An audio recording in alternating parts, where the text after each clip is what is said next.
So I'll be showing you how to turn the camera flash on or off on your Google Pixel 8 or Pixel 8 Pro. So launch the camera app and then make sure you're either in photo or portrait, these two modes, okay?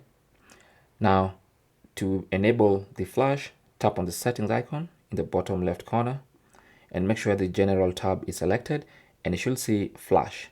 So to turn off the flash, select that. To turn it on, select that. And then of course you have this night sight mode, which basically is off most of the time. It might turn on your flash sometimes, but for the most part it's going to be off, okay? But it's going to have it's going to require a longer exposure time where you have to hold your phone for longer when taking photos so it can absorb as much light as possible. But as far as the camera flash is concerned, this is the option, okay? Now you might miss it in case you have this selected. So you come here and you see night sight and you're wondering where the flash option is. This is it, okay? So it has three names: night sight, none, and flash, okay? So when it's on flash, it means flash is on. Night sight means it's long exposure, so you have to hold your phone longer when taking photos.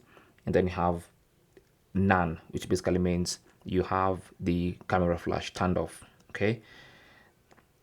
Thanks for watching. Comments and questions down below, and good luck.